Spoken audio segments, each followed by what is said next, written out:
Hello, everybody out there in the internet world, comic community, YouTube community, and every other community that this video has had the pleasure of being a part of. And welcome to episode 349 of the Dark Avenger comic book review. Only one away from episode 350. Yes, we're using my phone this week, and that is because the Nook just wasn't working with us and we couldn't fix it. So, anyway.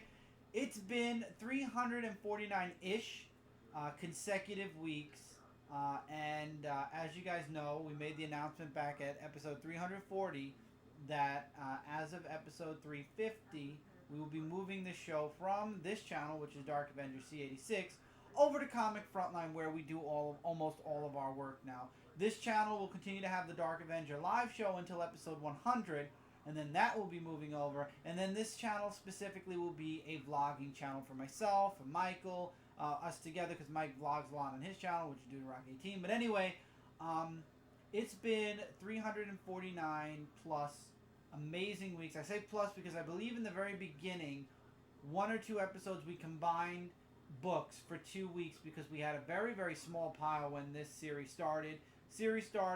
I remember I had a can of Coke, had my Green Lantern shirt.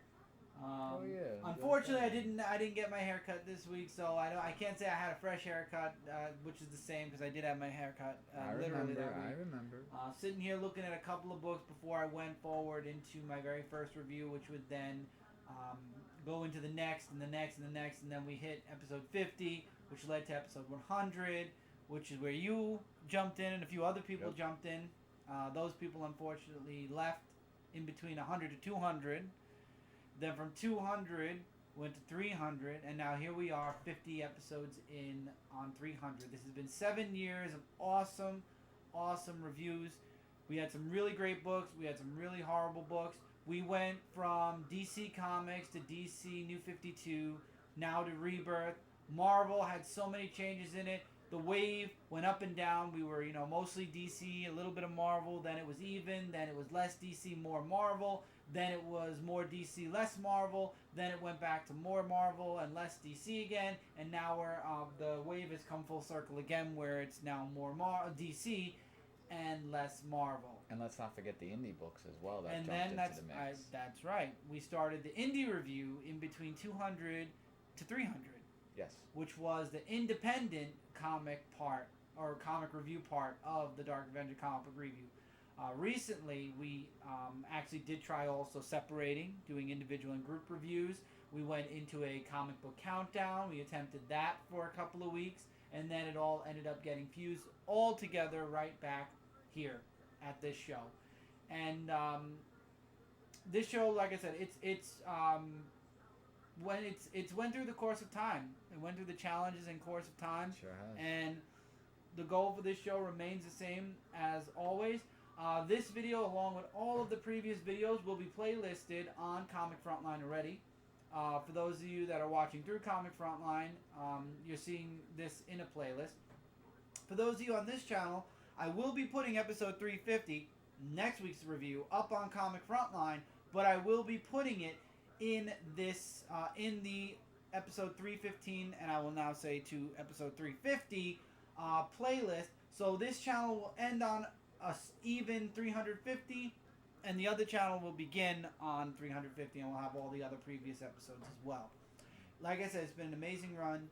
You jumped in, other people jumped in. We've had really great guests on, and you could talk about your jump in for a minute. I'm sorry, this is the intro. This is the last episode, so we got to do this, guys.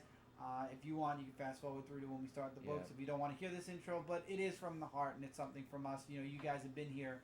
A lot of you from episode 1, some of you from episode 100, some of you from 2, and some of you just recently. After episode 100, like from episodes 1 to 99, I was behind the camera, and I remember when I did all the zoom in and zoom out, and I was in this kitchen actually where you actually started your first episode. And then from episode 100, I came in, I started to read more books, and background involved a million times over. I'll never forget that TMNT clock. That was an that accidental clock. purchase. And then Sentinel jumped in later on. Yeah, which is right there. And then the rest just kind of fluctuate. Then we got the stop sign or the Spider-Man sign. Remember that which big is swamp behind- thing which is face we behind had me. Yep, also? that was where That's where the clock was. Well, that's where the light is now. Yeah. But, you know, we did go through a lot of stuff, and it was an amazing journey. And now that we're gonna be moving to Comic Frontline, We're going to be basically keeping everything the same. The background will still be there. We'll still be recording in the kitchen. It's just we will be recording in a new venue, a new place. On Comic Frontline, we do all of our individual reviews. One thing that will change with this review, however, if Mike, let's say, which he will, and just going to pull the first book out for the hell of it. If Mike reviews Sonic Universe, let's say, what he'll do is he'll give a very, very, very brief review, like literally only a couple of sentences, and then he will reference his solo review, and that will be it. So the only major difference to the Dark Avenger comic book review as far as the book part of the reviews will be if we did a solo review on a book, we're not going to review it again. yeah, We're going to give a very brief and recommend you guys to check out the individual review. That is going to be the only difference, and that's kind of like what we did when we did the solo and group reviews and then did the recap. I remember that. So we'll be recapping the books we solo reviewed and reviewing the books that we didn't get a chance to review. And also, being on Comic Frontline, and I'll be saying the same thing for Dark Avenger Live, it opens up the door. I've been very rigid about how we did the Dark Avenger comic book review on this channel. One thing that opens up with Comic Frontline is a lot more possibilities, kind of breaking out of my own little mold that I set up on this channel and doing some crazy, interesting, awesome new things that I never would have considered because I wanted to keep the show exactly the same on this channel, that now the opportunity is more open to a lot of different wide varieties of review episodes that we can do. Anywhere from live shows to guest appearances on the show to recording in different places, which we did that with the review. I would like to say we did record one time outside. I do have to mention, though, the funniest memory I'll never forget about this channel was episode 100, the world's largest gummy bear. Oh, and yeah. how we celebrated and everything. And next year will be our first 100 we celebrate on Comic Frontline. That's right. We'll go into 400, that is. But that's Right. until next year. Right. Yeah. Memories. So it's, this channel had a lot of really great memories, and that's another reason why I don't want to just take everything off this channel and end it. I do want to continue Dark Avenger C86 in some form, and that's why I decided to go with the vlogging. I felt vlogging would be a really good way to keep this channel going, and you guys enjoyed it. So it's something, I know I've only put out like 3 episodes, maybe a little bit more of Outside the Pages. Now I'll have more time on this channel to do that, and it'll allow you guys to have some fun with me through this channel. Now, as far as the live show, that will continue to go on. So every Friday, we will still be recording or live streaming right here on Dark Avenger C86. After November 6th, whatever, the second week of November's Friday, then we will be moving. But that is another time, another place, and another show. We will not be talking about that here. This is about the comic book review show. And like I said, it's been amazing. It's been 350 amazing episodes, and here's to another 500 plus. No, I'm sorry, 800 plus, because we have to, we are, no, 3 down, 700, I'm sorry, plus, 750. 750 plus. We're good with numbers. We're not tired. We're good. No, we're not tired. It's not 3 in the morning. No, and, not at all. We're not literally forcing ourselves to stay awake for this. No, but it's been an awesome 350. I'm looking forward to another 350 on Comic Frontline, and then going beyond that, and another 350, and then going beyond that and doing another 350 until we finally make it to 1,000. And then when we hit 1,000, which will be about a good 10 years from now, maybe more, because it's every 2 years is 100. Oh, I think it. Oh yeah. Every 2 4, years. 5, 6, 7, 8. Yeah. It's going to be a while. It's going to be at least 10 years before we even make it to 1,000. But Comic Frontline is going to be around for a very, very, very long time. I'm not worried about that. So the good news is the Dark Avenger comic book review show will be going on. And hopefully you guys will move over to Comic Frontline with us as we move this comic book review show over there. There's a lot of great solo reviews. All of us do solo reviews on Comic Frontline. Kat has her own show where she reviews all the books she's read on Comic Frontline. She does that once a week also. This show will mostly be uploaded on Monday mornings or Tuesday mornings, depending on when we have the chance to read our books. Another thing, I've always rigidly made sure that we mentioned at least our books. If we don't get around to reading books on Comic Frontline, we can always hold off and talk about them on Frontline Live instead, because Every we will Tuesday be reviewing night at 10 o'clock p.m. Eastern Standard Time. So at least we will still be reviewing all the books we read on a show on the channel where our review show is. So technically, we don't have to worry anymore about missing 1 or 2 books. So there you go. So, but we'll always try to give you guys the best that we can. I'm looking forward to Rebirth moving forward. Not so much what Marvel's doing, but there will be 1 or 2 books that we get from Marvel. I can tell you guys that. Renew Your Vows looks really cool. But we'll talk about that tomorrow night, or tonight. You're watching this on Tuesday morning. Tonight on Frontline Live. Yep. So with these... With that, I'll give you guys another little bit of a closing. But for now, let's get into the books. We got a lot of books. We're going to make this short and sweet because this is a day late. But at the same time, we do have a fair amount of books. And actually, we'll probably go through these pretty slow. The physical books we might go a little bit faster on. Yes. And I might actually test out my theory on saying I've reviewed books already because I've reviewed 4. Go! The books that were released in this review were released on. For the last review on Dark Avengers C86, the books for this episode, this monumentous final episode on this channel, it was the books were released on July 6, 2016, the first week of July. Happy 4th of July, everybody. Yes, and hope all of you out there had a happy and safe one. I'm sure they did, or else we would have heard something by now. Well, yeah. Alright, so we're going to start off with... Yeah. Nope. Oh, that was just a picture. Yep. I forgot to move it over. Paper Girls, issue number 7. I love this issue. The ending had the biggest impact, I feel, out of all of the Paper Girl issues so far, to the point where I don't want to tell you guys what happened at the end. But I will say this. We find out what happened to one of the other girls in the future. And it's deep. Like, really deep. Like, you find out... if I say it, you'll know in a way. Let's just say it's like finding out something really, really deep about what happens to you. And it was wow. But you have... I forgot who the girl was. I forgot her name. But her older self takes her to a mall because they access the iPad or whatever. And it gives them a GPS to the mall. They think that's where KJ is. And they go there. They go looking. We also find out that her twin, who is apparently clairvoyant as the aliens, these big alien or monsters come out of the ocean, and she's trying to get like 30 minutes away. So she's going towards the mall as well. And I guess they're going to meet there, but the other 2 girls ended up not sticking around like the older girl's mom said, and they actually go off and they try to find their future selves, and that's where something really deep, one of the girls finds something really deep out about herself. And this book definitely had a very deep impact, and if you're not reading Paper Girls, I would recommend it. I only read them digitally, but I will be getting the first trade paperback when I have the chance, and I will be getting this volume as a trade paperback as well. Certain digital books, as you guys know, we hold off, like with the book you're going to be seeing in a moment, and then we get the big trade or the trade of the story later on. I have to get Huck as well still. That was a nice series. This is another example of a book that we get in trade. I did it for Fire and Stone. I will be doing it here for Prometheus. This is Life and Death. Yeah. Issue number 1.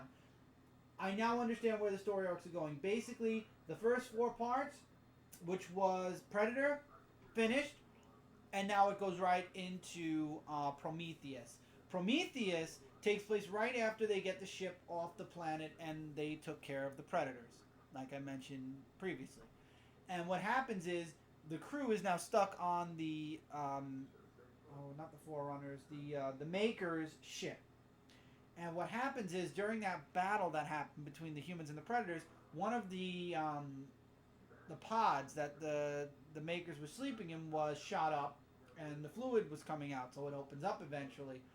And now they're trying to take this ship back to the base, to a base. I forgot what the name of the base was. And the others in the ship are trying to reach out and communicate with the others on the Forerunner, or not the Forerunner, the Maker's ship, and they can't get through. Maker comes out and basically, just like in Prometheus, he just kills one of the soldiers. All the others go running off. He's now in control of the ship instead of them. And instead of going to the base, he sets the ship to go to the frontier. and the other ship chases after it. And that's really the gist of the first issue. Basically a lot of setup, but really good, because now it's like you're trapped on a maker ship with a maker, and now you've got to figure out how, or an engineer, I forgot what they called them, but now you've got to figure out how you're going to kill this dude that is invulnerable to bullets apparently, and can crush you with one or two hands. Yeah. I would be freaking out.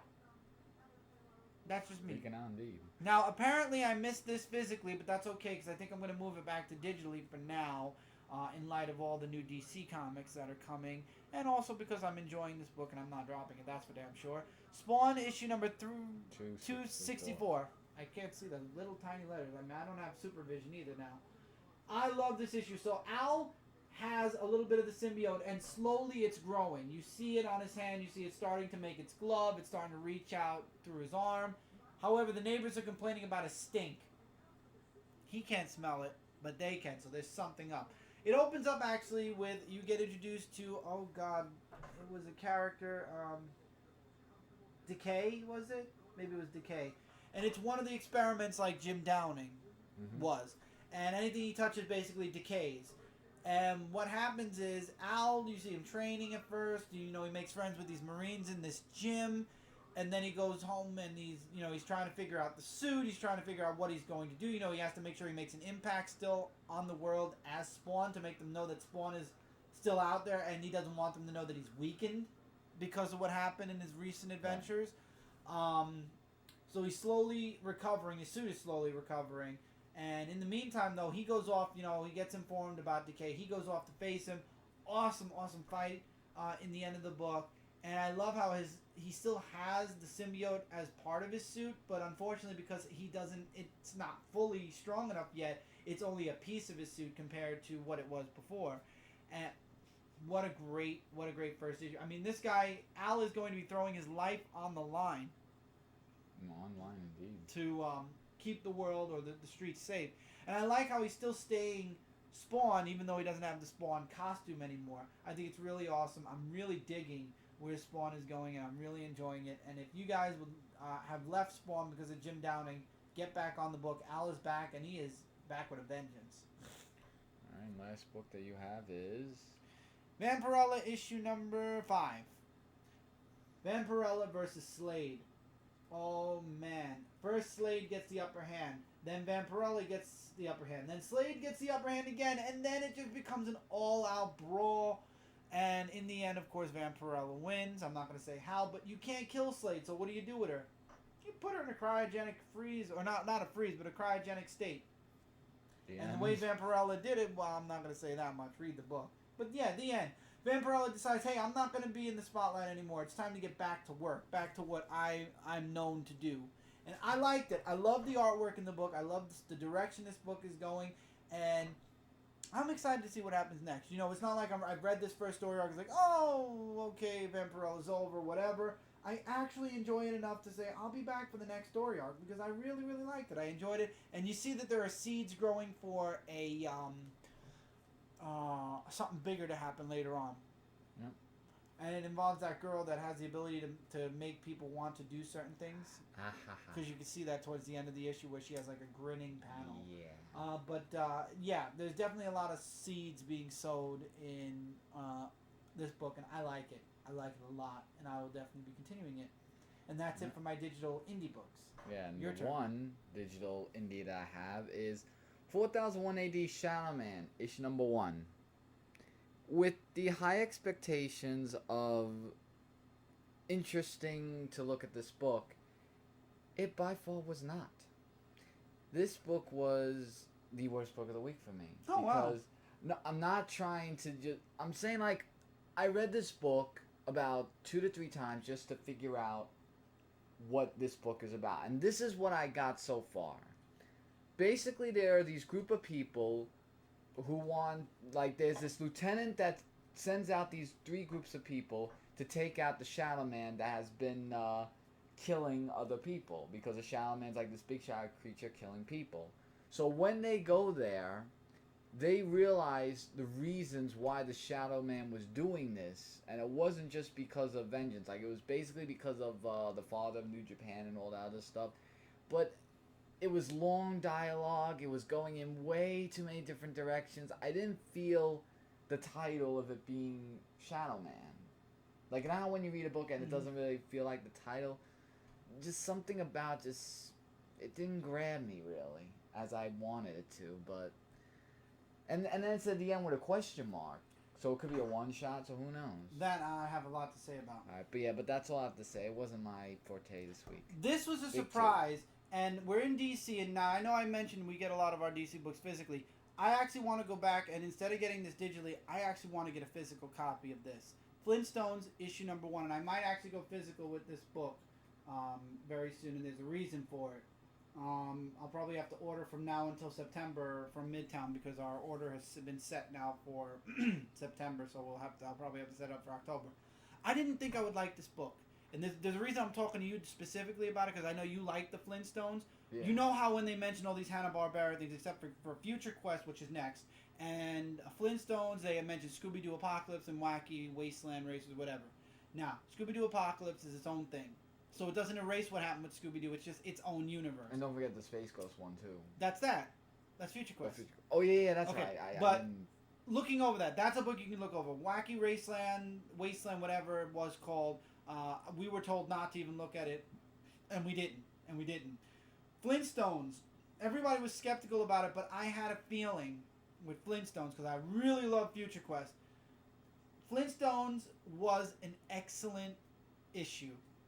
Something that you should read, not for review purposes, but you should read after this review, maybe just to look it over. I wasn't expecting to love it like I did. I was expecting to read it, like it, give it a review, and then maybe do 1 or 2 more issues, and then that's it. The end. This was done. The artwork was really good. Mr. Slade, pardon my language, he's a dick. He really is a dick. And they introduced so much really cool stuff. It turns out that Bedrock was the first civilized Stone Age town, and there are still Neanderthal humans. So the Neanderthals are kind of like the cavemen we know. The ones that are just in the loincloths walking around. Yeah. Ugh. But they talk. But they can talk. So they talk perfectly fine. But they're coming into Bedrock, and these 3 guys in this issue, Slade wants them to come work for him. And he tells Fred he has to get them to work for the Slade Industries. He takes them to a meeting at... they made Fred even cooler. He was part of a war now. So really? Fred was a soldier at one time. Mm-hmm. I think they did that in the cartoon too, but I don't remember enough of the cartoon as a kid. Really? I don't either. So they didn't play it off like they did in this first issue. So Fred was a soldier in an army that there was a war that happened, and they actually go back to it a little bit, and Wilma actually mentions a piece of her family being part of the war. And really cool stuff. And he takes them to this meeting that him and Barney go to because Barney was apparently part of this war also. And it's like one of those AA meetings, sort of. Okay. For that post, war, thing. And then he has to take Neanderthal people there. And he apologizes. Then they go to a boxing match, which is really cool. That was fun. Yeah. And then they all get invited to a company pool party or whatever. And we find out we know from the beginning of the issue that one of the Neanderthal people ends up frozen and thawed out and then preserved in the present day museum. And we don't know how he ended up that way. We find out during the pool party what happened to him because of that. That made him like. We also saw them work a day in Slade Industries where they worked really hard. They were glad it was over, and then they got money and they're like, "What are we gonna do with this?" And then it's like them coming into civilization. And what happens is after their friend dies, which I won't spoil how, but Mr. Slade, like I said, is a dick. They decide, you know what? If this is civilized living, we don't want it. And they walk out. They leave Bedrock completely. And, of course, Fred was promised a raise if they joined. They didn't join, so he doesn't get the raise. And then Wilma was part of a painting, exhibit. Except she finds out when she gets there that her paintings aren't part of the exhibit. They're part of the outside, amateur exhibit, and nobody really gives a crap about that. And they kind of make fun of her a little bit. And then we get a deep story about Wilma. A 2 to 3 page deep story about Wilma. And this is all in one book. It was good. And Fred wasn't stupid. I like that. Like, I like the comedy part of Fred being stupid. We all do, and we know it'll be in it. But this was a smart Flintstones, and I liked it. It was really good. They talk about the tie, why Fred wears his tie. Mm-hmm. It was really good. I can't express. I'm gonna go out this week on Wednesday, and when I make sure that we got all of our books from DCBS, I'm actually going to grab an issue of Flintstones issue number 1 and throw. And I hope it's not sold out. I might actually check now to be safe. And I'm gonna throw that in my cart. I'm gonna throw this in my cart too, which is Future Quest issue number 2. I'm gonna be putting issue 1 if I can and 2 in the cart to get as well. This was amazing. You, again, I talked to you, would like this. It opens up introducing who the main bad guy is, and the Herculoids and Space Ghost. And I forgot, the other trilogy, the other three people that were fighting it, I forgot who they were, are fighting. No, 3, it was I forgot. Well, whoever they were fighting this main bad guy, and what happens is he erases his physical form and becomes a spiritual form and then shoots off, and that's what leads to the portal that's in Johnny Quest's world. So what happens is Space Ghost wasn't talking to them, like I told you. He was part of some type of a time loop, and he disappears. But then they find Space Ghost's ship, and Jenna and Blip are in it. But where's James? We find out they save her, and then Zin actually attacks. He wants the ship. He wants the aliens that are part of the ship. And he ends up taking the ship away. You know, Race shows up, and Race kicks ass. We all know this from Johnny Quest, period. Yeah. And he saves the day. And what happens is, as they're running away because they got Space Ghost ship, they find James, who's invisible on the floor, but the mud makes him visible, so they end up abducting James. Johnny Quest has Jessica? Jessica? Is it Jen? Whatever her name is. I think I'm wrong. Well, whatever her name is, it starts with a J, I know that. They take her back for healing. We find out that Zin is behind everything, and he's teaming up with somebody, and we get that big reveal in the last page. This is something really awesome. The cartoons from our childhood that are in this, it's real. The crazy stuff, it's real. It's definitely something we have to have physically, I believe, and not trade paperback form. I'm talking about individual issue. Because I think even if you don't read it for review, you too will like these books. They are that good. Hanna-Barbera, so far there's 4 books out. 2 are hits and 2 are misses. Well, 1's a miss and 1 we're choosing to ignore. So, for the 4 books that are out now by Hanna-Barbera, really great stuff. Really great. I can't say enough really good things about Flintstones, and I can't express enough good things about Future Quest. If I can, I might try to edit them into September, actually, as well, so we'll only have to worry about what we missed in this month and next month, because it's that good. I did not expect to really enjoy these books like I have, these 2 books. Future Quest I kind of did, we said that, but I didn't expect to enjoy Flintstones as much as I did. That's just my opinion. You take it for what it's worth. If you're a Flintstones fan, you're going to love it, I think. If you're not and you'd like to try it out, I would say try it out too.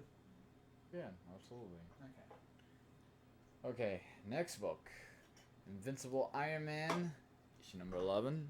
I don't even know what the point of this is anymore. I mean, Marvel revealed that Tony Stark's going to step down. This volume's only going to be, another 5 or 6 issues? You know, they'll go through Civil War, and then it's over. The Avengers show up. They rescue Tony Stark, who didn't need to be rescued, and the main bad guy ends up getting away. They end up taking in one of her cronies instead, and Tony Stark's still kind of undercover trying to find out where this woman went, and it shows the relationship of Rhodey and Tony Stark a bit more, obviously, because this is the road to Civil War. So they show. Well, it's a Civil War 2 tie-in. I don't think it. No, it is the road to. Oh, I got to fix that. Next issue goes into Civil War. I gotta fix that. Han Solo issue number 2. I'm giving it an honorable mention. I'm enjoying it. Not something that I would. If you're a Han Solo fan, you're gonna enjoy it. The artwork's great. The story's good. However, I'm giving it just an honorable mention because right now the Star Wars universe from Marvel, it started off really, really strong, and I think Star Wars is still doing really good. But with all of these miniseries going on, it's, most of them have been hits. This I'm enjoying, but it's not something super, oh my god, amazing, especially because we know what happens to Han Solo. I believe they just threw out Han Solo because of all the emotions connected to Han Solo right now after Star Wars episode 7. Yeah. Yeah. All right. And Poe Dameron, issue number 3. 4. 4, thank you. He ends up on a prison world, still looking for information on Luke.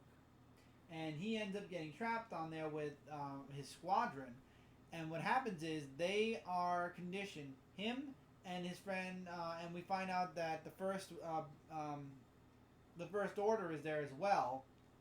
And they are there, and what they have to do is get this hut off of this prison planet, and whoever does it, that hut will tell them the information he has or where he sent the explorer next. We obviously know that Poe is not going to get all of the information because we know how Episode 7 opened up, where he got that piece of the map, a piece of it. So I don't know. I mean, it's nice, but we all know what the end game is. He's only going to get a fraction, and obviously it's going to end before Episode 7 began, so it's going to end with him being, a prisoner or ending up almost a prisoner of the 1st Battalion, which he does become a prisoner of in Episode 7, so you know what I mean. It'll end up with him basically on, what's-her-name's planet, Rey's planet. Interesting book, though. Again, another honorable mention. Really, I review Star Wars. Any of the miniseries from this point on might just get honorable mentions because they're fun to read, but not something that I would review. Because, again, if you like the characters, you'll be reading it. If you don't like them, like a few I didn't like, you won't be reading them. So. Alright, so now it's time for my books. Starting with X-Men 2. X-Men issue Civil 2. War, issue number 2. Right, I didn't actually put that in the description. But anyway, yeah. So, from what I didn't read the first issue, I got a recap that Nightcrawler joined with Magneto. Yeah, after this big fight between Storm and Magneto, he thought that Magneto's way was correct, that they, Well, in this issue, they explain, Nightcrawler explains why. Like, we all know that Magneto cares for the Inhumans, that he doesn't want anything to happen to him. You mean the mutants? Well, in this case, it's Inhumans. Oh, really? Okay. Well, mutants that are Inhumans. And what he's trying to say about Ulysses is that instead of, like, just making it such a big thing, like, they should try to, like not destroy Ulysses. Like, they're trying to actually protect him. So he wants to protect in a sort Ulysses. of way. Basically. And there's, like, a whole big story about that. I mean, it was going to get on my worst pile, but then after I read it, as I continually read it, it was actually really good at that point. But it was just like a whole big thing that's going to lead into the next issue. So I think the focal point of this issue is going to be focused on Ulysses. Oh, it always is. Protecting him. But then there's the other side of the team who doesn't really think that. Like Psylocke, I think Psylocke is going to be more along lines of being on Magneto's side. But I think she's going to see who he really is and might go against him. I don't know. Also, we get a little Phantom X versus Gambit in this issue, which I thought was But it always pretty happens cool. with X-Men. One X-Men always jumps ship somewhere. Yeah, all the time. Spider-Woman issue number 9. This is also the Civil War 2 tie-in. And in this issue, it's basically... Is that Captain Marvel? Yes, Captain Marvel versus Just making Iron Man. sure. Well, I just want to be sure. So, in this, we find out that they go to this restaurant where they find out that this butcher there is the one that's feeding them humans, basically, which turns into an all-out fight, where Captain Marvel comes in to save her, and we all know that those two don't get along with each other, both Jessica Jones and Captain Marvel. Or Spider-Man, they're best friends. and Captain Marvel. They're best friends. They are, but you kind of not see a good chemistry with each other in this one. For some reasons or so. So they have a meeting with all the others about Ulysses also, which is a War II tie-in. And what she says is that she wants to send 3 people to find out about what Ulysses is about. Like trying to... Something about, like, the past or present that happened. Like, they want to just find out what Ulysses is about. That's all that it is there. And that's what it is. This doesn't feel like a civil war. It feels like this is a guy that can tell the future. This is a civil war, but it's not. They shouldn't have called. This is basically war. Ulysses stories. No, I'm saying they shouldn't have called the event Civil War again. They shouldn't have the good guys fighting against each other. One. I don't know. Okay. And my favorite book for this week was Spidey issue number 8. Spidey has not once disappointed me in all the 8 issues I read. It has a classic feel to it, and it really is just amazing. It's Spider-Man versus Electro in this one. And, you know, like, basically Spider-Man finds a way to bring him where there's less energy to defeat him. Here's where the twist comes in, and I showed you this page. In the last page, where Electro was going to be sent to jail, was actually freed by the Sinister Six, which had Doc Ock, Mysterio, Scorpion, and other people. I can't remember them right now, but I remember it's a Sinister Six. Vulture. Yeah, Vulture was in it also, and I believe Rhino. I think Rhino was in it.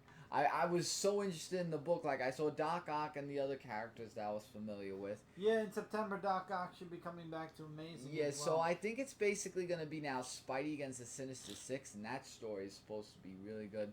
Highly recommend you check out Spidey. It is just one of the classic Spider-Man comic books that I've read. Alright. And that's all the digitals. Alright, so we're gonna now. This is the physical part. So this is where we're gonna add things in as quick as we can, because some of these are old. So we've got Sonic Universe '86, Yes. Sonic the Hedgehog issue 283, which came out before Sonic Universe, and this week Sonic Mega Drive issue number 1 came out. So work your way down the line as quick and as much as you can. Alright, well, basically I reviewed these 3 on Comic Frontline. So if you want a deep review of any of these books, you can go check it out on Comic Frontline. Here's where we're going to start that again, so we should get used to it. Yeah, well, I added Sonic Universe first, actually. Okay, do Sonic Universe first. So Whatever. Sonic Universe issue number 86 is basically the last part of Eggman's dozen. Dirty Dozen. No, Eggman's dozen. Oh, I thought it was Eggman's Dirty Dozen. No. Okay, I think it okay. was... Well, whatever it was. Whatever it was, doesn't matter. Yeah. So, basically, it's him versus Metal Sonic, and his team wins, obviously, after they work together and everything.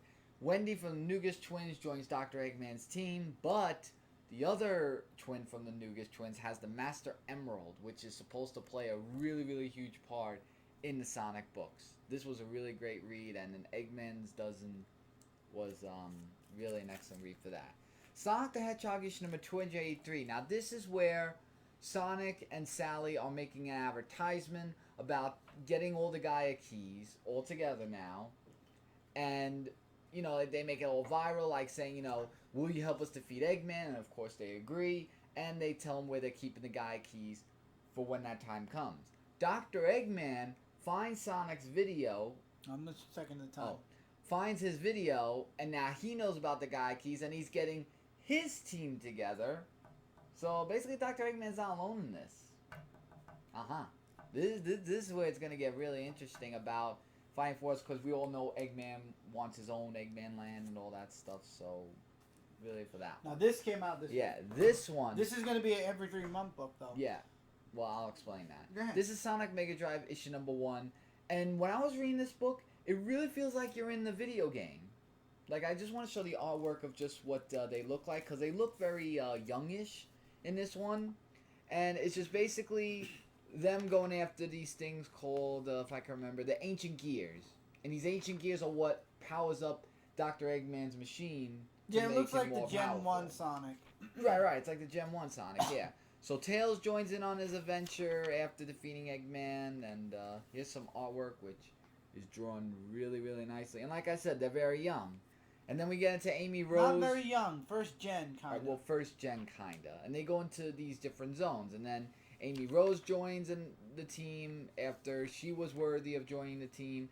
And they defeat Eggman to get another Ancient Gear. And then the other zone is where they meet up with Knuckles, where he goes up against Sonic because he thinks he has all the Chaos Emeralds. And Dr. Eggman spreading his lies, you know, and all this other stuff. And probably going to go after Master Emerald. So they fight.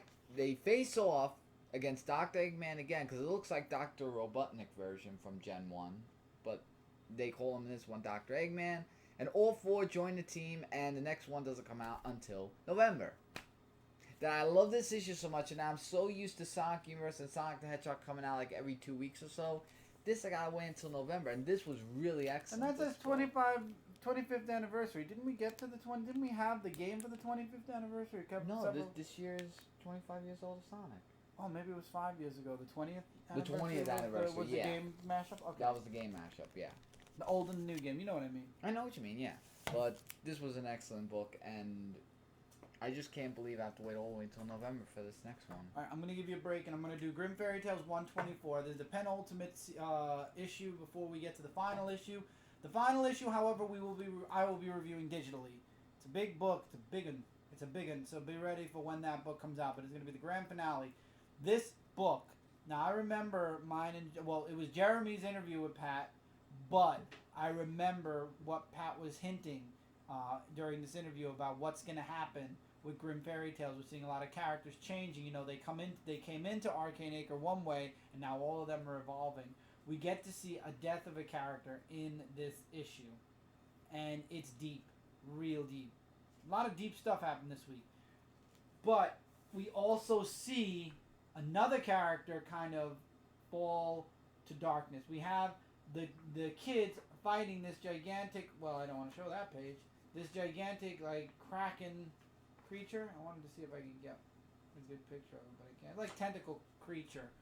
We see them all fighting.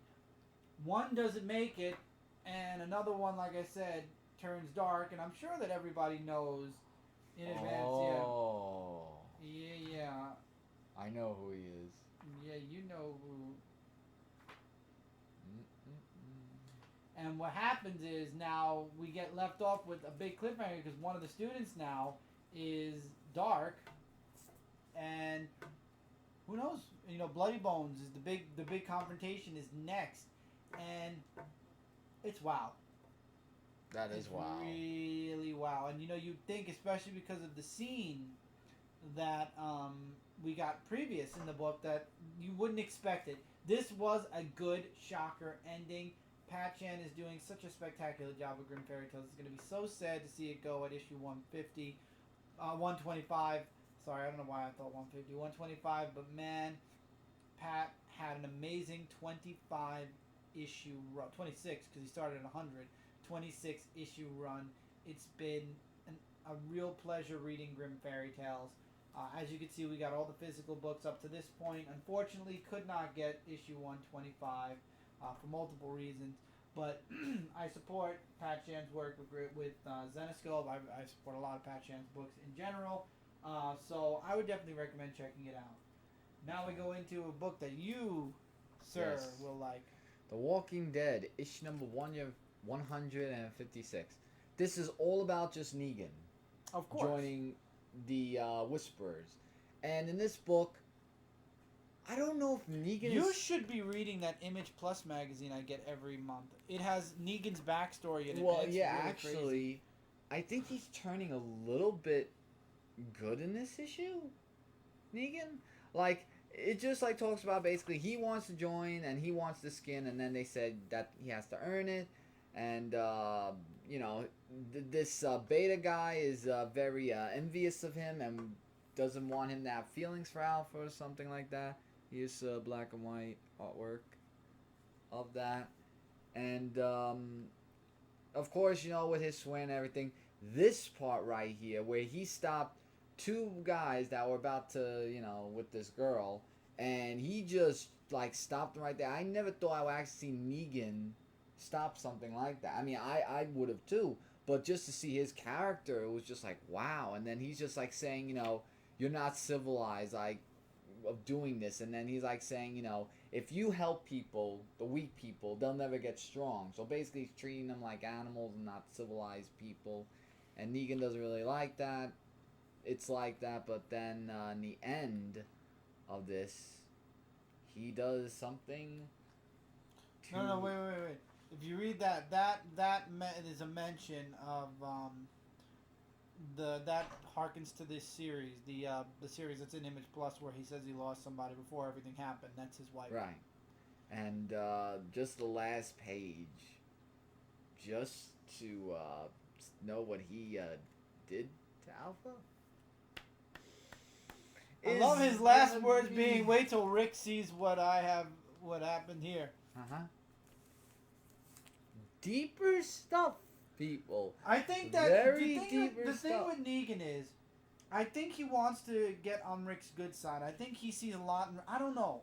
Maybe he's trying to trick Rick, get back into the community, and then kill Rick, like certain things that we know he's capable of doing. But maybe it's opposite. Maybe he really does want to just prove just seeing himself his to Rick. change of character is just really amazing. I'm really waiting for that fall one to come out, and it's all the way in October.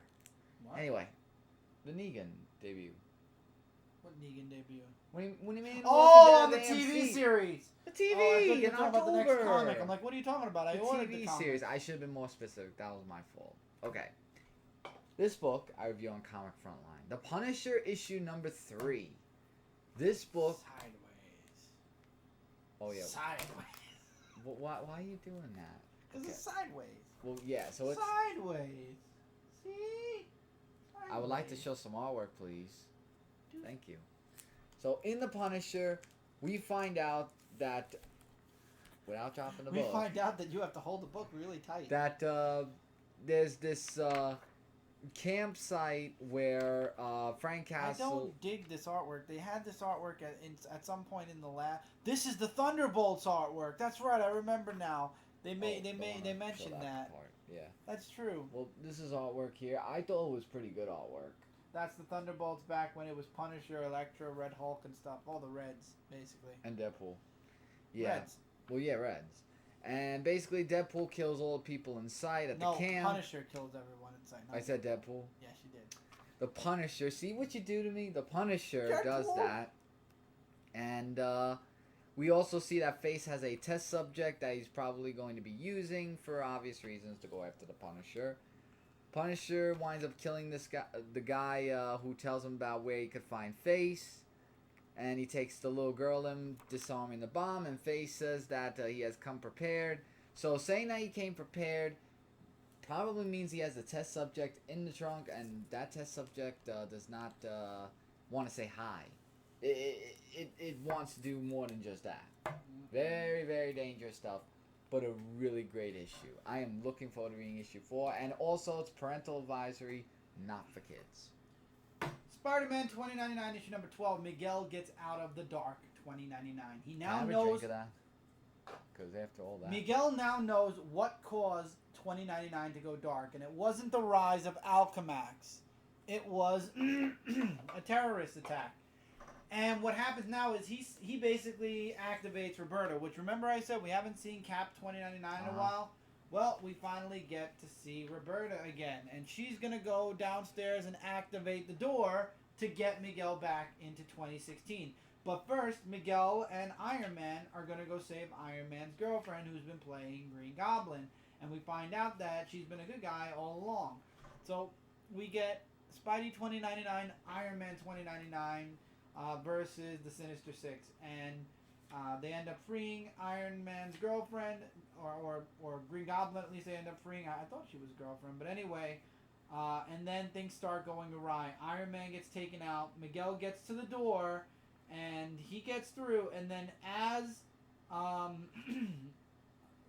Goblin gets through, she gets pulled back by Doc Ock, and let's just say bad things happen to the point where Miguel tries to get to the door slams shut, and Roberta's like, should we open the door again? He's like, no, it's too late, but I know what's going to happen now, and I've got to prevent it in order to prevent the Dark 2099 from happening. We get to see his father, a younger version, it looks like, of his father in the present, reaching out to the Sinister Six in the future. So we're not done seeing the Sinister Six from 2099 yet, and I am really digging this series, and everything that's connected to the Dark Future, the Dark 2099, is connected to the Fist, which we started hearing about in issue number 1. So I'm really interested in seeing where 2099 will be going next. I'm really enjoying Miguel. I'm glad he's back in the present, though. There really wasn't much you could do in the future anyway, because he has to change the future from happening. But I have a feeling once they do that, he'll go back to 2099 and the series will end. I don't know why, but I just get the feeling we will not get to see Spider-Man 2099 back in 2099. If we do, it'll be a new volume, and I'd like to see it. I don't know about you guys, but I would like to see. Call me crazy, but I would like to see Miguel in 2099. we got Spider-Gwen. We can have Miguel in 2099. Amazing Spider-Man 15. This was a great issue. As the cover says, Mary Jane dons the Iron Spider costume. And I love how there's a moment where she saves Spider-Man and Iron Man. And her and Spider-Man are fighting. And he's like, wait a minute. Doesn't this feel kind of like it happened sometime before? And even Regent's like, yeah, but something's different. And then Iron Man jumps in. And Harry ends up escaping. Spider-Man ends up saving Harry, and they end up freeing all of the superheroes that were held captive by Regent. And slowly, Regent loses all of his abilities, and he comes face to face with all of the superheroes, and ends up being imprisoned. And then we get a little tease where it looks like Pete and MJ are getting together, when of course MJ is just with Tony Stark, but obviously that's all going to change. Once again, remember, Tony Stark is stepping down from Stark Industries, and he's stepping down from Iron Man by October. So Mary Jane will be out of a job, and then there's also the promise of one more chance coming to Spider-Man. So we'll see where that goes. God willing, please God, we might actually finally have a fix, and that might actually be one of the few books that I'll be getting from Marvel, because there are just so many books that I'm not interested in that are coming out. But then we get a really deep ending to this issue where J. Jonah Jameson's father, it looks like, yeah. And then Before Dead No More begins next issue. So things don't look good for J. Jonah Jameson's dad. Remember, if Aunt May dies, I wonder if Mephisto's... well, Aunt May's not the one in trouble here, but I wonder if Aunt May does die, though, somehow in this or in somewhere. If that nullifies the deal. That could be. I'm wondering. I'm curious. But I enjoyed Amazing Spider-Man. I think it finally picked up, and now Dead No More's coming. You know, we were hyped up for a lot of Spider-Man events that sounded great, but then ended up failing. I'm just hoping this time around Dead No More doesn't disappoint. Again, Dan Slott is hit or miss. All depends. I'm not even giving this the anything more than a mere mention. Superman, The Coming of the Supermen. It's over. Thank you, God. Issue 6 of 6. I don't have to worry about looking at this anymore. I skimmed the book. I'm done. I didn't like it since issue number 2 or 3. I just wasn't digging it. It's its own book. It doesn't take place in Rebirth. It doesn't take place in the New 52. It doesn't take place in the old DC universe. It doesn't take place anywhere. It is just its own piece of somewhere. And to be quite honest, nothing. And I'm a Superman fan, and it was okay at best. All right, so Mike, your book is next. Yes. This I reviewed. We're in Rebirth now. Yes. Review on Comic Frontline I did of this was Green Arrow issue number 2, and I gotta admit though, Oliver Queen gets a really hit hard in this one, but we find out that Amico, that now joined with Shadow after getting rid of Oliver Queen's body, is now joining a group. I want to make sure I say this right, which is the Inferno, also known as the Ninth Circle. And we get John Diggle, who comes in here, and he really doesn't have a care about what happened to Oliver Queen, but Black Canary does, and she wants to find out who did this. And here's some artwork, which is drawn really well actually. And Henry V, if I say his name right, finds Oliver Queen, and he's brought back to life. His home gets demolished, and everything, basically by all Queen's hell industry. gets broken loose. Yeah, then we get some about the Ninth Circle being involved with all this stuff, and with all of what's happened to Oliver Queen, the only one that can believe him is just Green Arrow. So now Oliver basically dons the Green Arrow costume, possibly full-time for a bit. Yeah, so I tell you, it's like I said in the review, one day you're in a coma or something, and then you wake up and all this happens in a week or two. Yeah, I can imagine all that just happening right before your eyes. It's just really something. Aquaman issue number 2, Green Lanterns issue number 2, Batman and Superman issue number 2. Let's attack these. I've reviewed all 4 of these on Comic Frontline, but we're going to attack these, as I stated, one at a time. Oops. No, I need that one. Thank you very much. Aquaman issue number 2. We have Aquaman versus Black Manta. Awesome stuff, and I love how smart Aquaman is. Because Black Manta, basically, we all know, wants revenge for, Aquaman killing his father. And Aquaman's not looking to be redeemed. He's not looking for them to, for Black Manta to forgive him. He doesn't want to fight Black Manta. He says, I don't want to fight you, but you know what? If this is what you want, then we'll end it. This is, if it has to be this way, then let's go. And he fights Black Manta. And then he's like, and Black Manta says, I'm never going to stop. No matter what, I will keep coming, because Aquaman doesn't want to kill him. He said, fine, you know what? If that's what's going to cure you, here. He basically puts the trident up to himself and says, kill me. If that's going to put you at peace finally, go right ahead. But let me ask you something. And then what? What will you do after you kill me? And I love how he looks him dead in the eyes and says, nothing, because you're empty, Manta. Inside, you are hollow. Basically, Black Manta is living to kill Aquaman and nothing else. And once Aquaman's gone, Black Manta has no meaning left to his life. And basically, Black Manta just drops the trident and says, damn you. Damn you, Aquaman. And he ends up getting arrested, gets taken away, and then he gets freed by somebody. Another thing I like is, the first day at the embassy, the Atlantis, American embassy, things didn't go so well. Hopefully, Aquaman's going to Washington, D.C. next. Hopefully things will look better. Green Lanterns issue number 2. This was a pretty straightforward, more character development than story development. We get a little bit deeper into Simon Baz's past. Get a little bit deeper into Jessica Cruz's past a bit, where, she's talking about being, she has anxiety still, because she locked herself away for 3 years. We get a flashback of her showing off her Green Lantern powers to her sister. We find out that she doesn't have the ability to create constructs yet because her willpower isn't strong enough. She attempts towards the end of the book to make a construct, but because of her sister, who is being influenced by the Red Rage, is talking against her, she loses the willpower to make anything. And in the end, Simon Baz cocoons the sister and takes, Jessica Cruz up into space and says, look, Hal's not answering us. The Green Lantern Corps is not coming. This is up to us to deal with. We are the Green Lanterns of Earth. And basically it's going to be up to them to save it. We also get a background on the Red Dawn at the very beginning of the issue, because Atrocitus is talking about needing a new home world for the Red Lanterns, and how he basically planted a Hell Tower on Earth, where he's going to plant a Hell Seed, which will then replace Yasmalt and Earth basically will become the new home base for the Red Lantern. So apparently what happened in the Red Lantern series is null and void. Sector 2814 is no longer under a Red Lantern jurisdiction, I guess, because Guy Gardner is no longer a Red Lantern.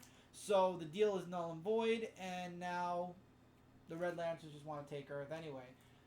Cover is misleading. Bleez does not make it to Earth. I love the cover, though. It's one of my 2 favorites of the week. I did have 2 favorites this week. I actually did like the Rebirth one-shot as well, but this was one of my favorite covers. It's going to be very interesting to see how Jessica Cruz and Simon Baz team up to take out the Red Lanterns. Really enjoyed that. Batman issue number 2. After really thinking about it, there is very dry humor in this book. And when I reviewed this book, there was something that hit me wrong. But after really thinking about it and reading your guys' comments on my review for Batman number 2, yeah, I definitely could see the dry sarcasm of Batman. It opens up with Gotham and Gotham Girl fighting Solomon Grundy, having a hard time. Batman shows up, and in no less than 3 panels ends up taking Solomon Grundy down. He gives them a compliment, says, "You guys are good. I've been watching you. You're good. You're doing good. Do better." And Gotham's like, well, we want you to train us. And Batman kind of disappears, and later on, he ends up getting dragged into an event that he doesn't really want to get dragged into. Inspector Gordon, we find this guy who comes into his office and claims, I'm the one that did Solomon Grundy. I released him. I wanted him to go crazy. And then basically kills himself and says the Monster Men are coming. Inspector Gordon calls Batman. Batman calls in Gotham and Gotham Girl, and Batman says the one line that threw me off for a bit, which was, as far as trusting them, I don't even trust Alfred. Apparently that was dry sarcasm. He says that to Duke, but I don't know. I took it wrong, I guess, when I first read it. And of course, they have talk with Jim Gordon about what's going on, and we find out that the people that shot the plane down also committed suicide after warning about the monster men. And we see the return of a villain. We get to see the return of Hugo Strange. And he's there because of Amanda Waller. That's right, Amanda Waller and what looks to be Sam Lane, I'm guessing that's Sam Lane, are in Gotham. And basically they're using Hugo Strange to save Gotham, and basically they're complimenting Amanda Waller for saving Gotham. So I'm going to really enjoy seeing Amanda Waller and Batman go head to head at some point. And I think that Gotham and Gotham Girl were actually created by Batman, because he talks about dying, like when he thought he was dead after Batman Endgame, where the Joker and him died, but both of them didn't die. So I'm really interested in seeing where this book's going next. This was really good. I really, really enjoyed it. One of my top two, issue number 2, is Superman issue 2 being my number 1. So Clark takes John out on a father-son outing, basically. You know, he wants John to learn to own his powers, and he goes into the Arctic, and he ends up saving this submarine, which then he gets attacked by a giant squid. He asks his son to stay back, of course, because he doesn't want John to get hurt, but he ends up needing John's help with some heat vision, and John admits he can't really control his heat vision yet, and he kind of scorches Superman a bit. And he's like, listen, focus. And this is the one thing I believe that Superman has up on his father, Jonathan. Jonathan didn't understand the powers, and Lois later on says this in the book.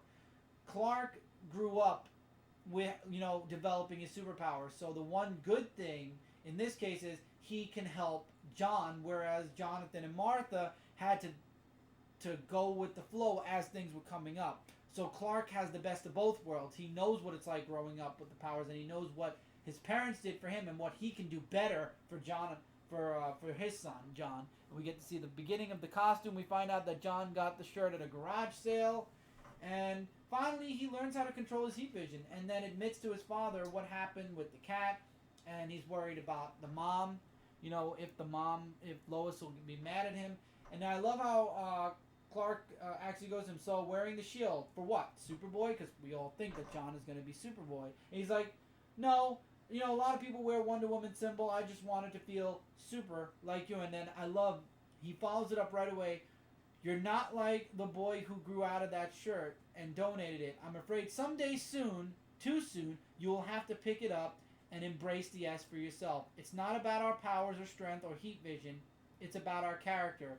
It means doing the right thing when no one else will, even when you're scared, even when you think no one is looking. So basically, Clark basically says at some point you're going to have to don the S because you have the abilities, and it's not because of your powers, it's not because of your strength or your heat vision, it's because that's who you are. That's who we are. That's just, that's how I was raised, how you were raised.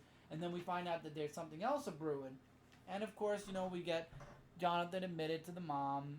They make a little grave for the cat, which is nice, and that's where Lois and Clark have this talk. And then apparently Jonathan, I guess, he manifests super strength, because he's talking with that girl. I forgot what her name was.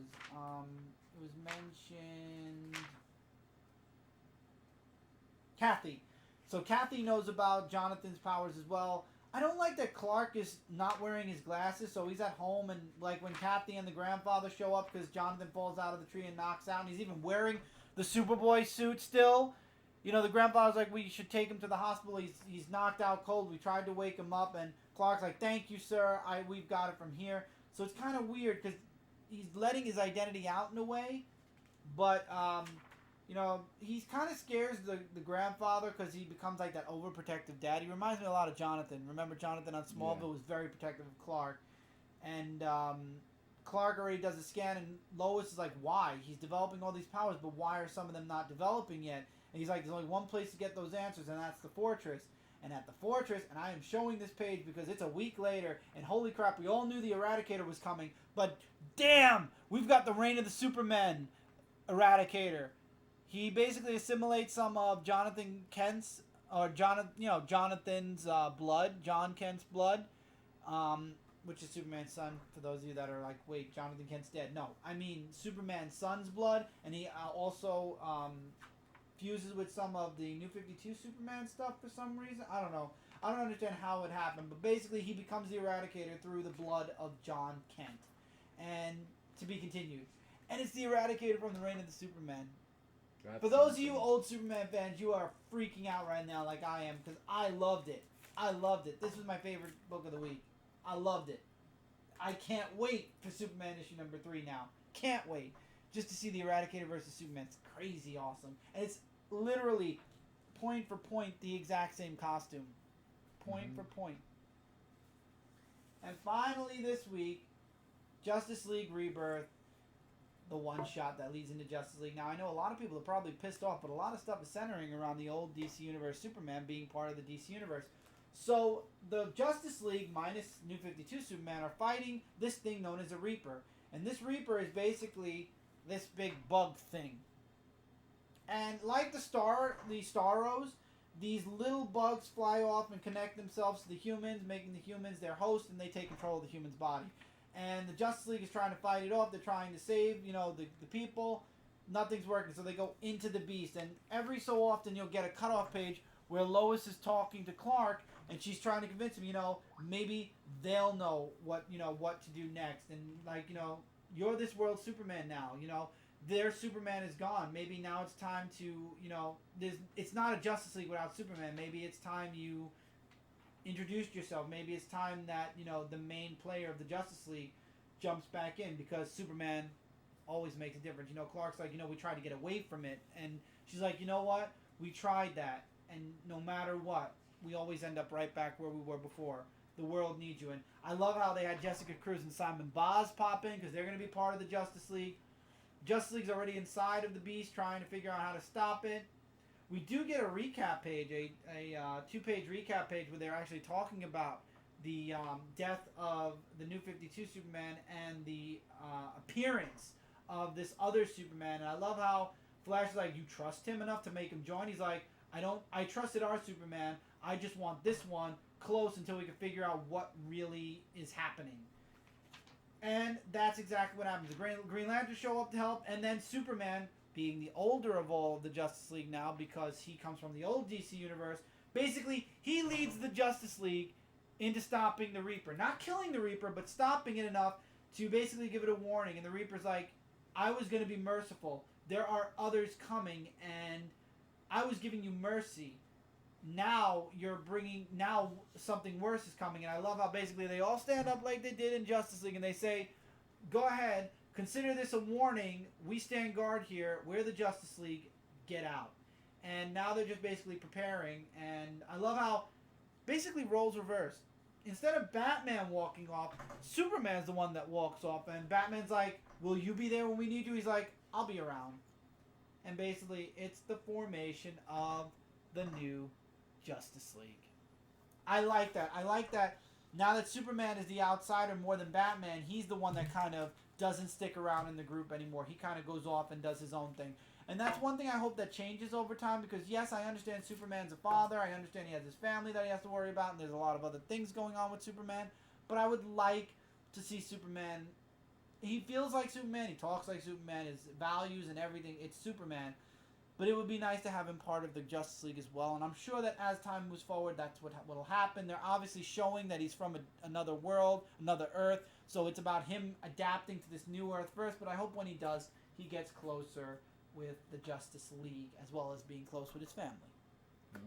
And with that, that's it for this episode, guys. Which means that we are at now 0 episodes. That's it. No more episodes left. The next episode will be episode 350, and it will be on Comic Frontline. The halfway point to 400. That's right.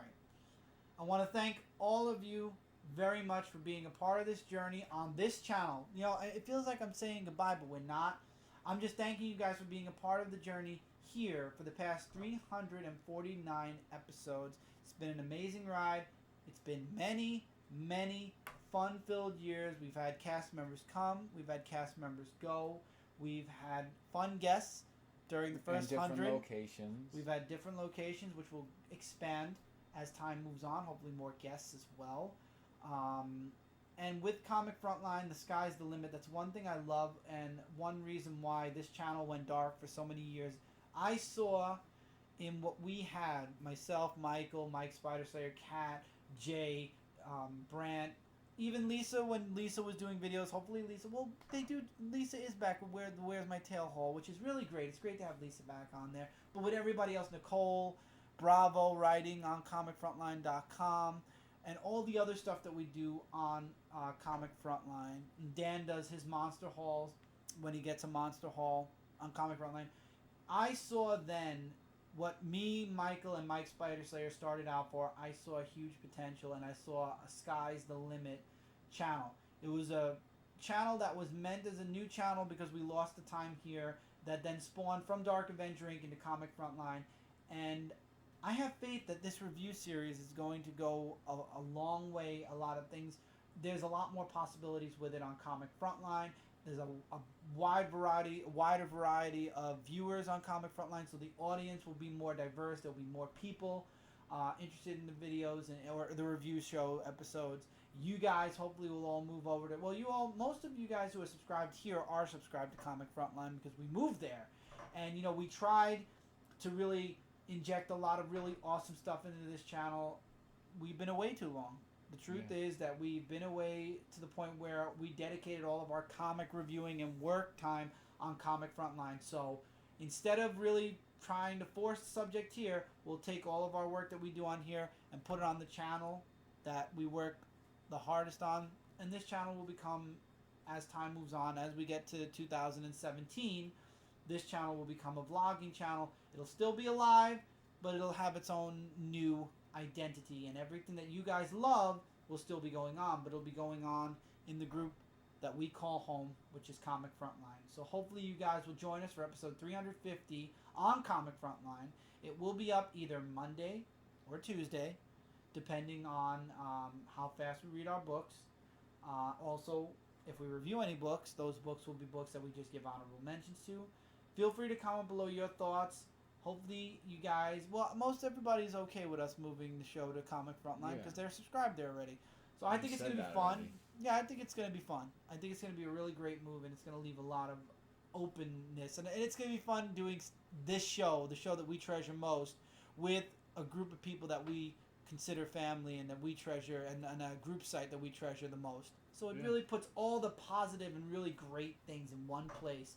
And I'm really excited for when Dark Avenger Live moves over in November. That'll be another really great addition to all the live shows that are already going on Comic Frontline. And it really, I am just really excited to get all of the big things that we do on here over to Frontline, where we could do even bigger things and more, and have a more open, sky's the limit kind of thing, where we could do things that we normally wouldn't do, because we literally had these videos in a set way.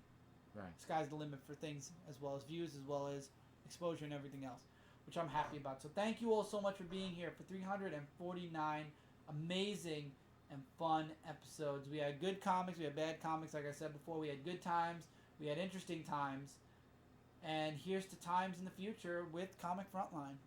Yep. Because we've got a lot more coming. We've got a lot more episodes coming your guys' way. So next week, 350, will be on Comic Frontline, but I will share it on this playlist if you guys forget. So you will still have it on the last comic reviews playlist. Till then, guys, as always, take care. Keep reading. Hopefully you guys will go, if you haven't subscribed to Comic Frontline, and you will, it's in the links below. Till next time, take care. Keep reading, keep collecting, and we'll see you guys on Comic Frontline for episode 350 of this, our Dark Avenger comic book review show, series, whatever you want to call it. We call it the Dark Avenger comic book review show. The review, period. So, take care, everybody. See you guys next week. Later, everybody. Oh, we'll see you actually tonight on Comic Frontline, on Frontline Live. Oh, man, I'm fudging up the word. Frontline Live. 10 o'clock p.m. Eastern Standard Time-ish. Yep. See you there. Take care, guys.